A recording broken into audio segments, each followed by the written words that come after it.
Hello, welcome to my latest video.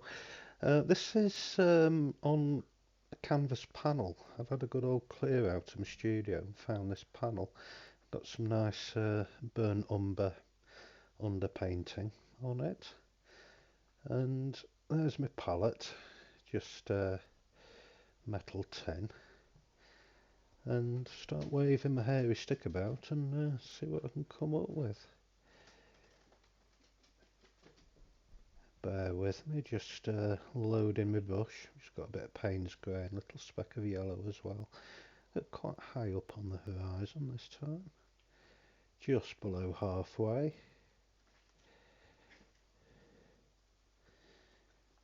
First of all, apologies if my dogs start barking. I've got them today. I'm dog sitting. They tend to join in with my videos. I don't have them in the studio though, I might add. Away from all the paint and stuff. Just start churning the sky up in a little flat brush. It's quite a nice effect, that. Happy 21st of October. Today being Trafalgar Day.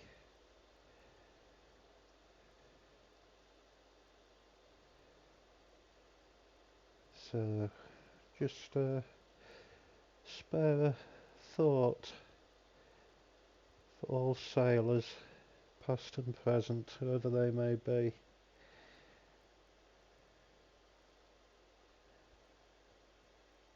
And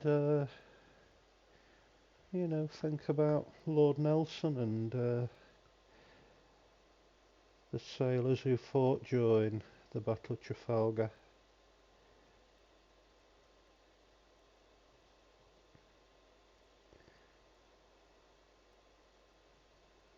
And as I was saying a few videos previous that being on HMS Victory, it's well worth a visit. If you haven't been, you must go. I think it's an important place to visit, I think.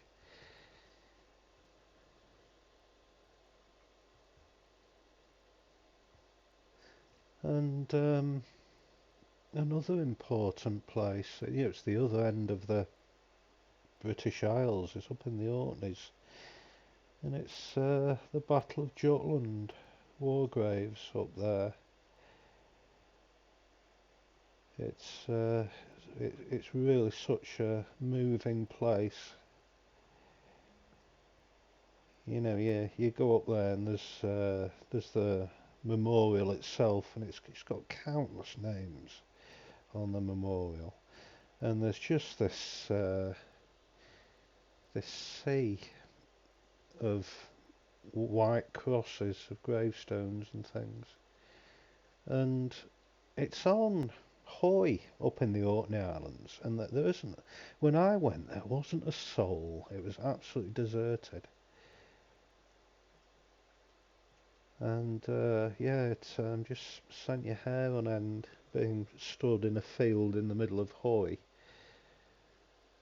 It's so peaceful amongst the gravestones.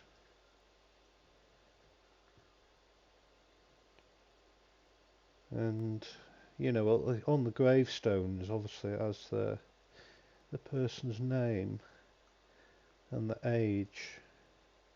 Most of them are, like teens or only kids. And every single one of them were stokers who were trapped in the bowels of the ships as they went down. And it made me fill up. It was quite an emotional place. And the corner of this walled off field where the graves are was one lone cross, and it was, this cross had flowers with it, and I went over to have a look, and it said Ein Deutscher Soldat, I'm no good at German, but and it was yeah, the German sailor, or perhaps airman. It's possibly a sailor who died during World War One. So yeah, it would have been a sailor actually. Yeah, and yeah, it was quite moving, and it was really touched to see that the locals. And bearing in mind, in Hoy there aren't any locals. It's very sparsely populated, other than the odd cluster of farms and the odd house and things like that. And someone had gone to the trouble of putting flowers out. And I may be wrong. I don't know. I'm just surmising, but I think the gravestone was of a German sailor when it was just after the war that the German fleet was interred in Scapa Flow, and the ships were scuttled by the German crews. Now, it was panic ensued pretty much, and the British sailors and soldiers feared that it was they were going to take the whole islands over. It was all very tense, and rounds were fired, and I think it was one of the sailors who was shot. As the ships were being scuttled. But anyway, I'm just guessing. It's just speculation. I may be wrong, because I know the Germans did lose a few.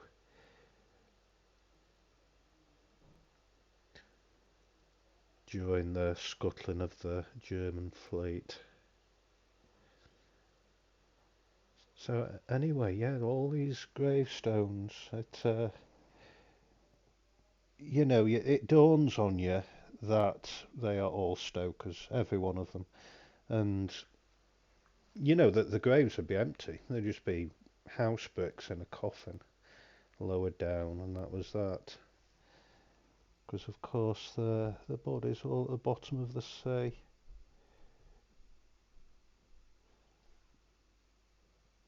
And you look at all the names, and they're all from the same family.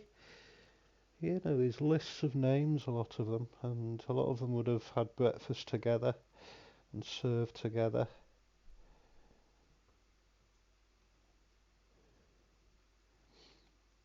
Yeah, the other day I was reading about the Battle of Jutland, as I often do, and the figures are staggering. They really are. The British side lost 28 battleships, and there was about 6,000 killed.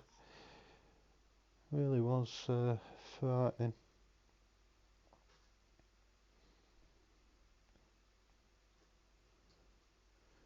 And it dawns on you, there's 6,000 killed and there's 6,000 names on this memorial, that they all died in a very short space of time.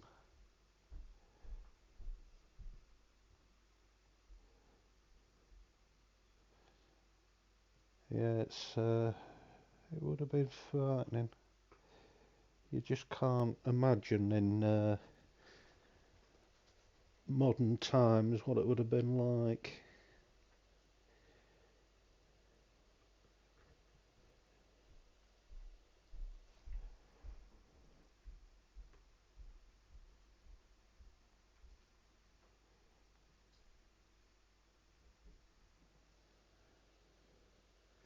Yeah, but let's have a look. We're almost 10 minutes in, and we have a painting, just about. Almost. It's not perfect, but it'll do me nicely. This burnt umber background's working well. I'm quite pleased with that. So far, so good.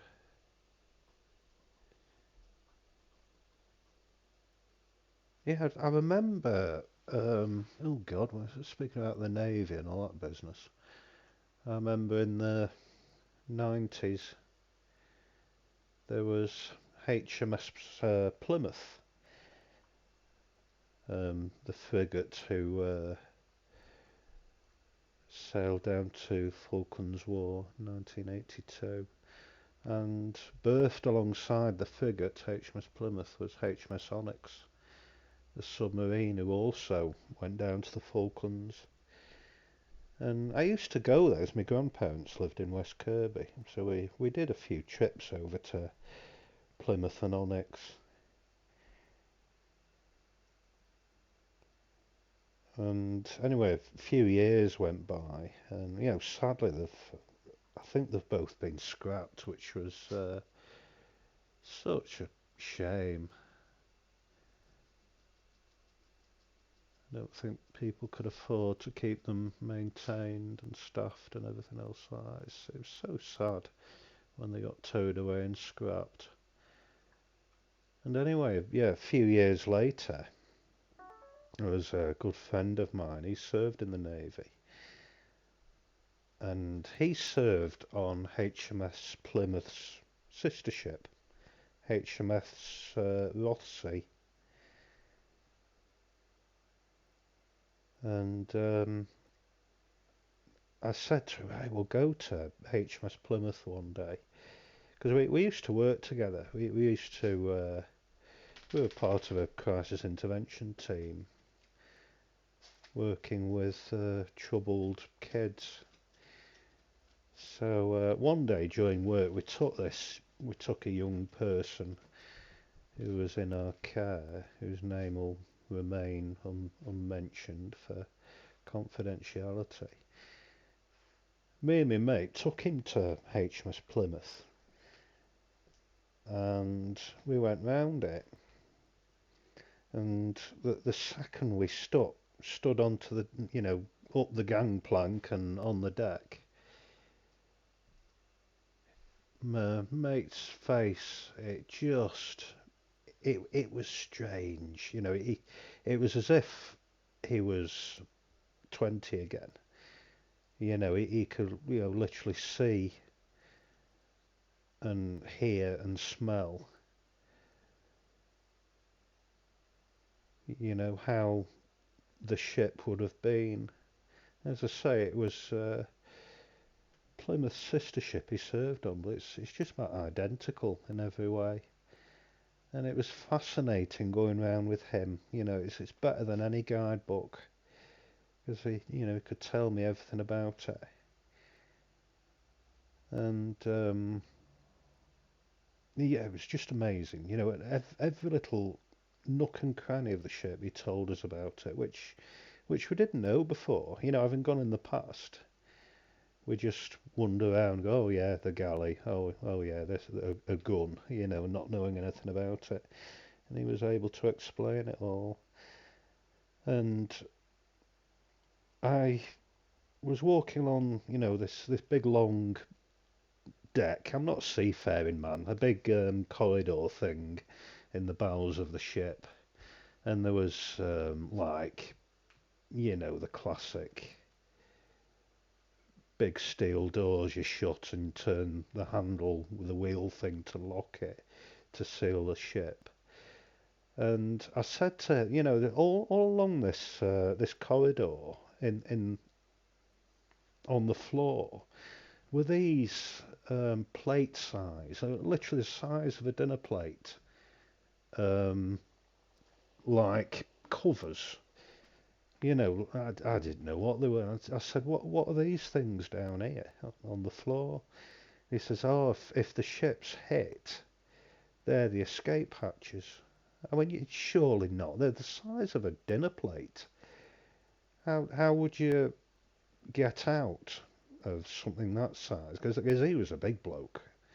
And he says, believe me, if the ship was going down, you'd get through anything. Oh, bloody hell. Scary. And he spoke about one occasion. I think they were lowering an anchor or something, or a cable of some sort, and the cable snapped and took off someone's legs he was stood next to. Very, very dangerous place. particularly during war.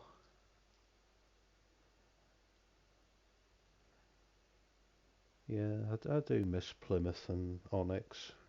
It's a big shame when I'd read they'd been scrapped. I know for fact Plymouth has been scrapped. I don't know if Onyx is birthed somewhere else. But yeah, I couldn't get over how cramped HMS Onyx was.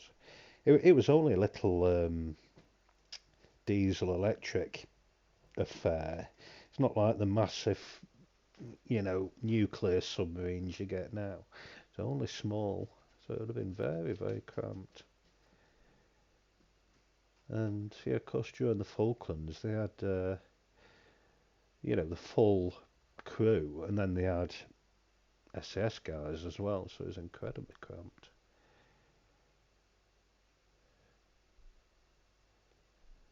Yeah, I often think I should have joined the Navy. It's one of my biggest regrets.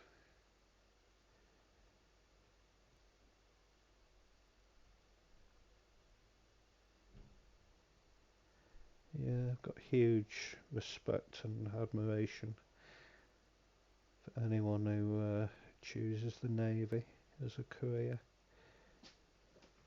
Oh, the dogs are going, bear with me. I apologise. I'm going to start going.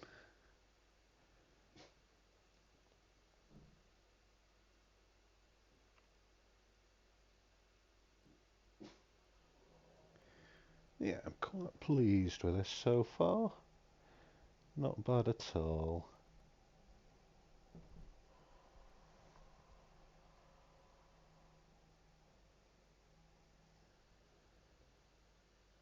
Yeah, it's a good friend of mine.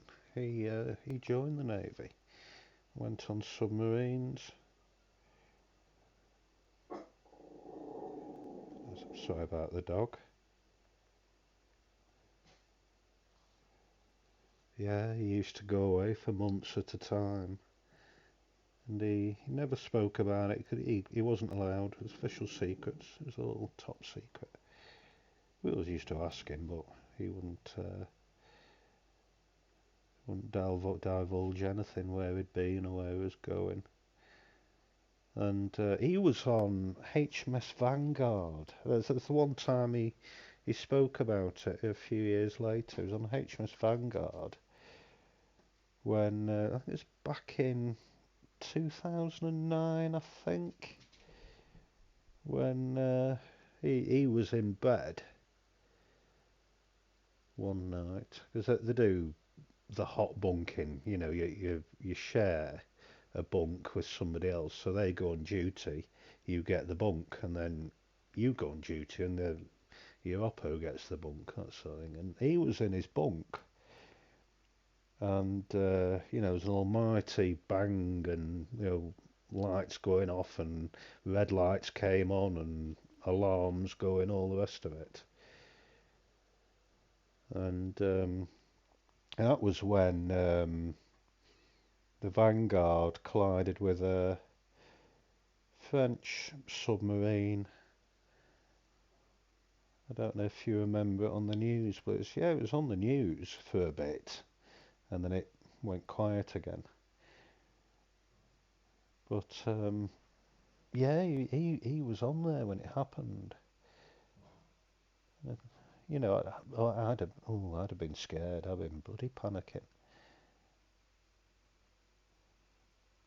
because you think about the Kursk, the Russian sub that went down with all hands, and recent years it's happened again.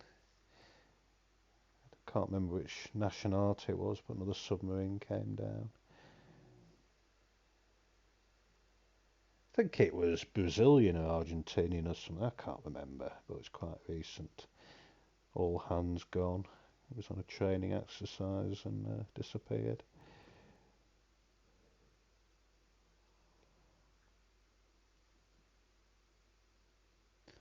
Yeah, I don't think there was any injuries or anything on this submarine collision, HMS Vanguard. I think it was going relatively slow at the time, but it could have easily ended in tragedy.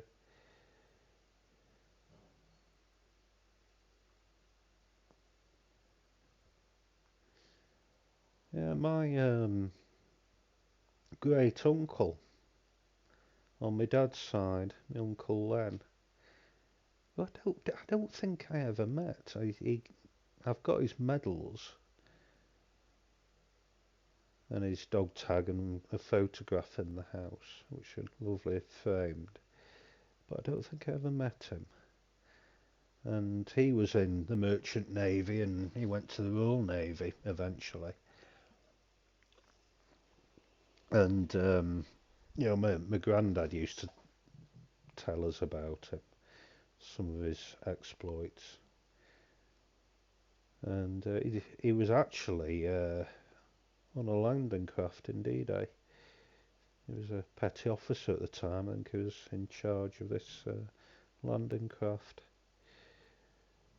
But anyway, my granddad always used to tell us with great glee that my Uncle Len, as a petty officer, part of his job was to make sure the ship was ready to go. He was the chief petty officer.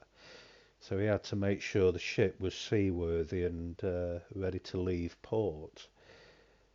But my Uncle Len forgot to check the tide timetable one day, and the sea went out. And what you're meant to do is disconnect the ship from the harbour wall, but he didn't. So the ship was chained to the harbour wall somewhere down in Portsmouth.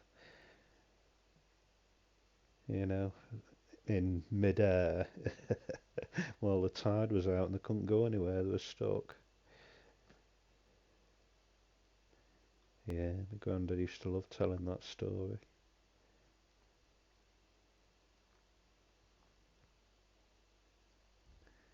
Yeah, it would have caused a few red faces, I think. Yeah, quite pleased with this. Not bad at all.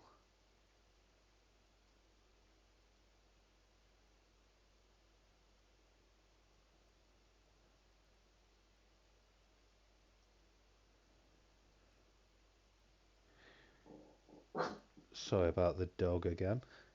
Just on the horizon down there, there's been a bit green and yellow kicked up into the sky, which I think helps. Quite pleased with that. It's a total accident. Yeah, in cleaning out my studio, I found a oil painting that I did a while ago and forgot about, and it's actually a lovely painting.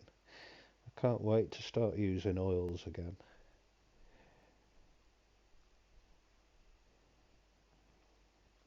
Yeah, it's my birthday in December. I've got put some feelers out, some requests for oil paint of various family members.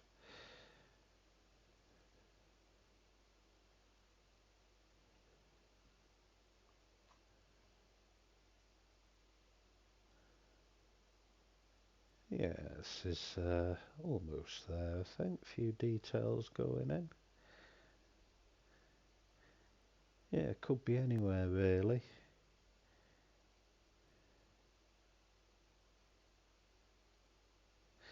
It could be quite easily near Hartington, somewhere like that. You get some nice valleys and things.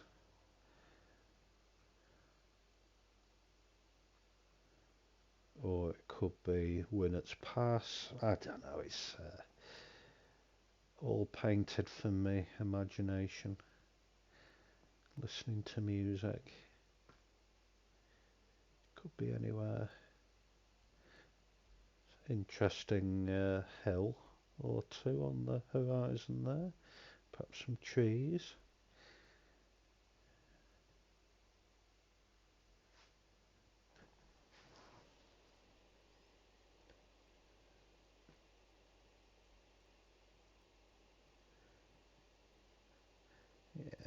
put some nice sweeps in. Could be a road or lane or a path leading into the valley.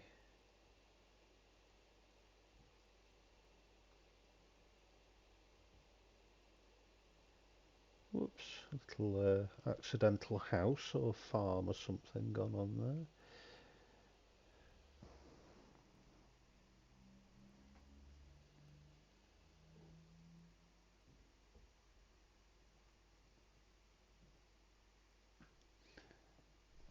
Yeah, nearly there I think, not a million miles away.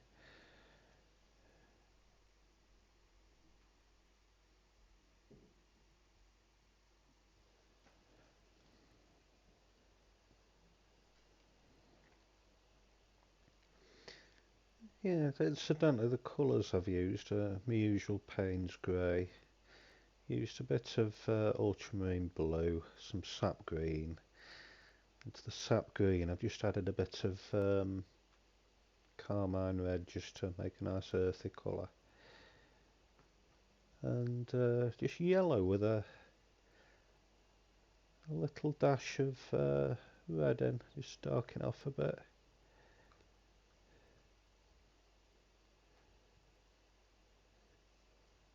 Yeah, I'm using nice Crawford and black acrylic paints which are fantastic. Lovely and thick.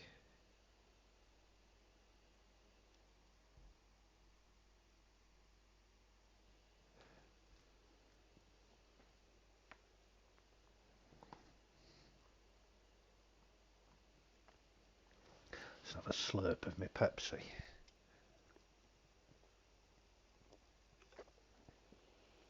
That's better. Keeps those vocal cords lubricated.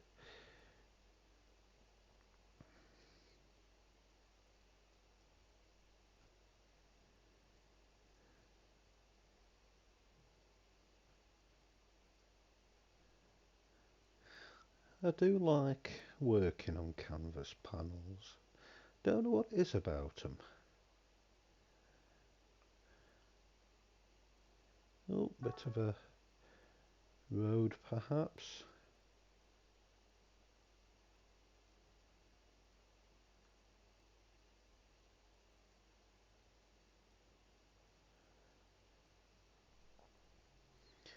Could be rocks up there, I don't know, I haven't decided. A few little lumps and bumps.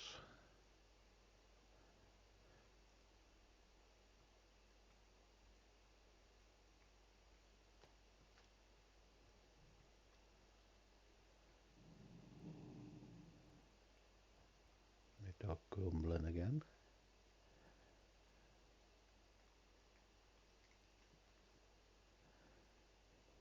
Yeah, it's good to have sorted out my studio a bit.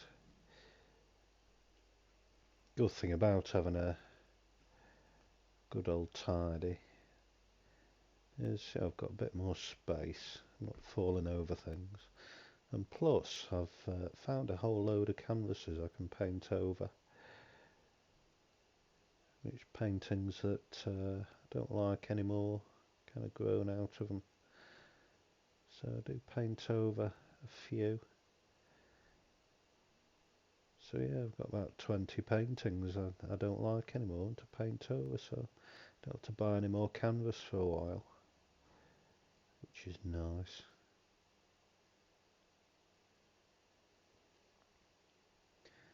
Also allows me to do a bit of a stock take on my paints and things, so if there's any colours that need topping up. Whoops, a few little specks, lumps and bumps.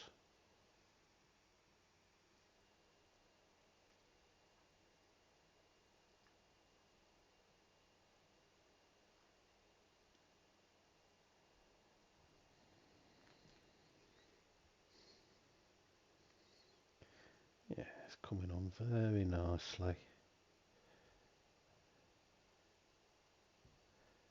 Oh, perhaps perhaps the odd wall there.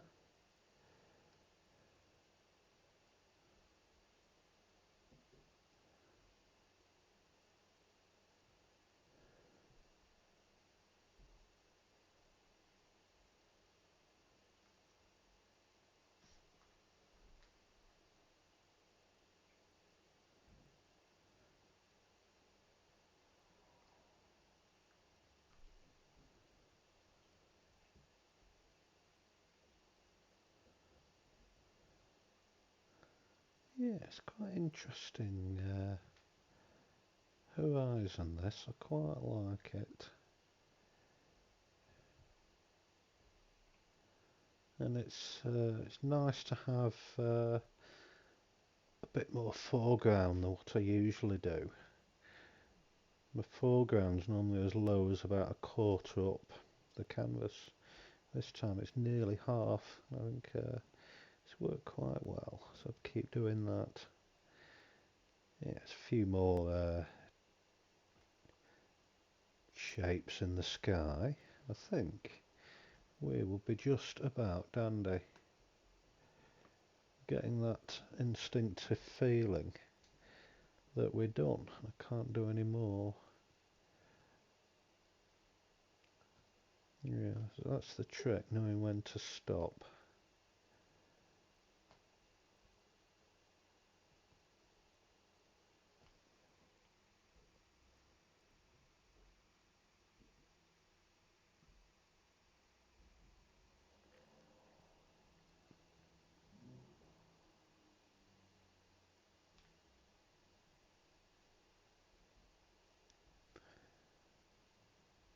Yeah, a few finishing touches.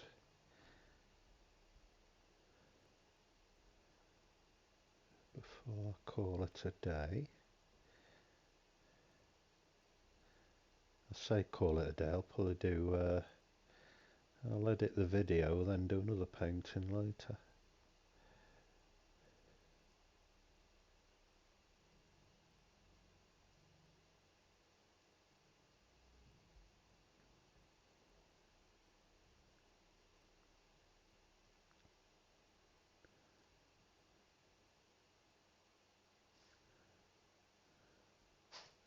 A few rocks and trees.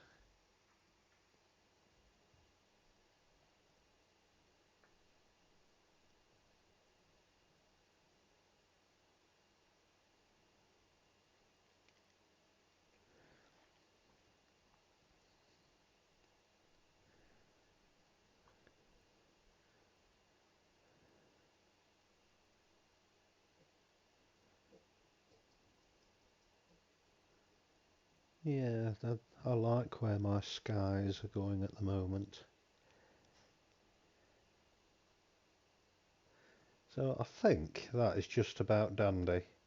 The job is a good one, and thank you so much for watching. I'll see you next time. Bye bye.